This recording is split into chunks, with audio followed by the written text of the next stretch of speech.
আজই ডাউনলোড করুন আর এনজয় করুন আপনার পছন্দের শো। এতগুলো মায়ের মুখের হাসি ফোটাবি, আর এই আজকের দিনটা যদি তোর আপন মা দেখতে পারত। আমি ধন্যবাদ দিয়ে তোমায় ছোট করবো না, আমার কোনো ভাষা নেই। তবে সত্যি বলছি, মন থেকে বলছি, আমি খুব খুশি হয়েছি, খুব। ঠিক আছে, তুমি এই শাড়িটা পরো, কেমন? পরবো তো বলিনি, বলেছি নিলাম। পার্বতী, আমি তোমার উপর কিছু চাপিয়ে দেবো বলে কিন্তু এই উপহার আনিনি, এনেছি একদম মন থেকে, বিশ্বাস করো। সত্যি বলছি, মা ভুবনেশ্বরীর দিব্যি। আমার মন থেকে কেমন হচ্ছিল যে পারুকে একটা উপহার দিই, ওকে একটা উপহার দিই, তাই উপহারটা এনেছি। সত্যি তুমি পড়বে না? সে প্রতিশ্রুতি আমি তোমায় দিতে পারছি না সোম, কারণ মিথ্যে প্রতিশ্রুতি আমি কাউকে দিই না। বেশ, ঠিক আছে, তুমি উপহার গ্রহণ করেছো, এটাই আমার জন্য অনেক। আসছি।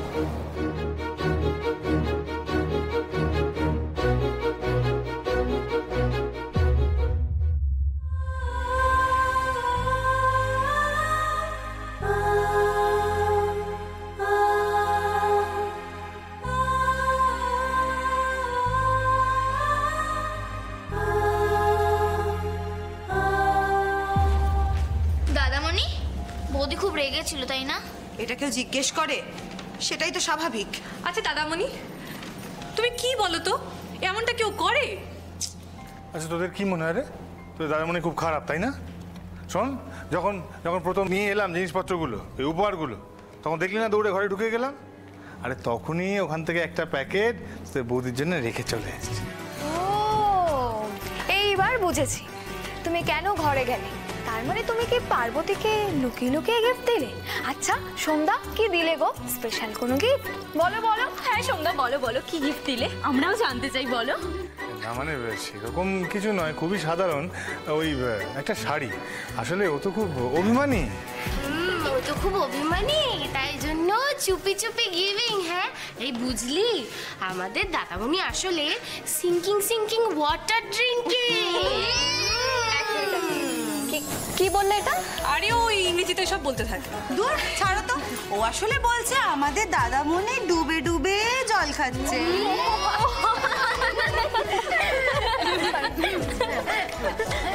দাদামণি, এই দুই ব্যাগে কি আছে?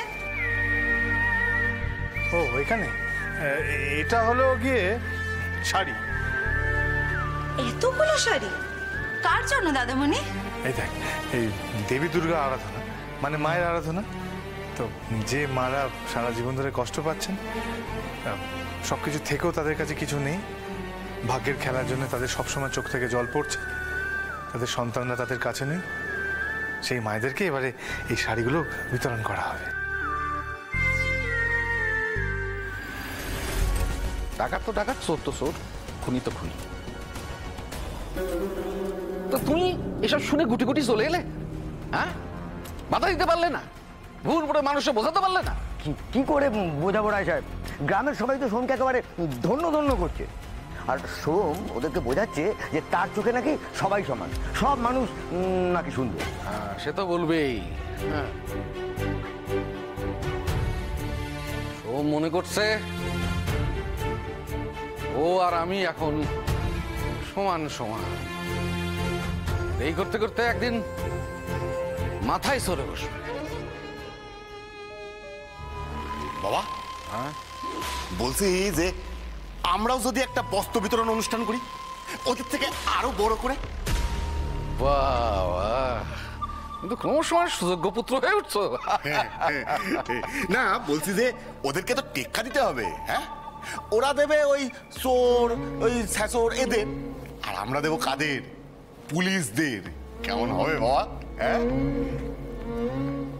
কি বললে? কারা দেবে? পুলিশদের। দুধের মধ্যে এক ফোঁটা গোসনা ঢেলে দিলে।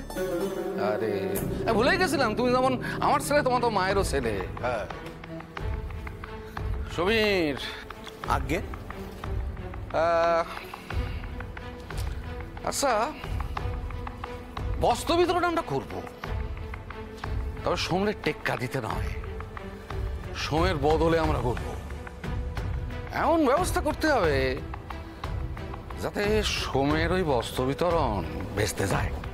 দেবী দুর্গা আরাধনা মানে মায়ের আরাধনা, তো যে মারা সারা জীবন ধরে কষ্ট পাচ্ছেন, সব কিছু থেকেও তাদের কাছে কিছু নেই, ভাগ্যের খেলার জন্য তাদের সবসময় চোখ থেকে জল পড়ছে, তাদের সন্তানরা তাদের কাছে নেই, সেই মায়েদেরকে এবারে এই শাড়িগুলো বিতরণ করা হবে।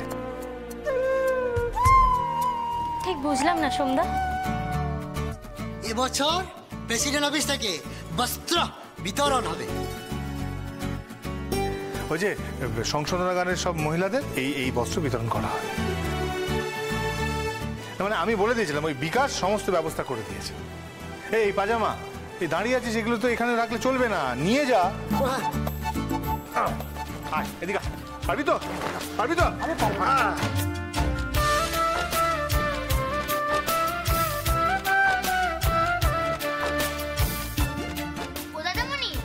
আমরাও তোমার সাথে বস্ত্র বিতরণ দেখতে যাব। হ্যাঁ হ্যাঁ ঠিক আছে, যাবি তো। তুই কেন, সবাই যাবি? হয়েছে।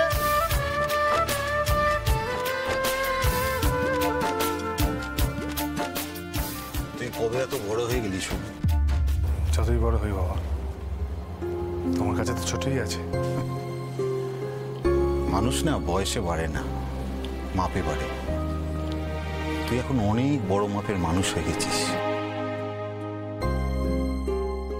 ভুবনপুরের প্রেসিডেন্ট হিসেবে তুই যা যা করছিস, বাবা হিসেবে আমার খুব গর্ব হয় রে। তুমি খুশি হয়েছো তো? আমি খুব খুশি হয়েছি। ব্যাস তাহলেই হয়। এতগুলো মায়ের মুখের হাসি ফোটাবি, আর এই আজকের দিনটা যদি তোর আপন মা দেখতে পারতো।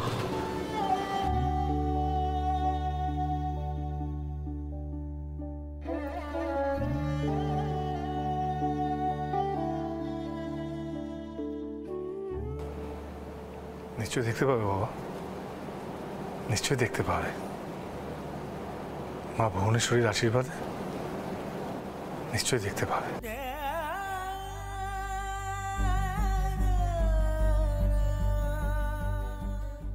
হয়তো হয়তো যেখানেই থাকবে হঠাৎ করে মনটা কেমন করে উঠবে, মনটা হু হু করে উঠবে তার সন্তানদের জন্য।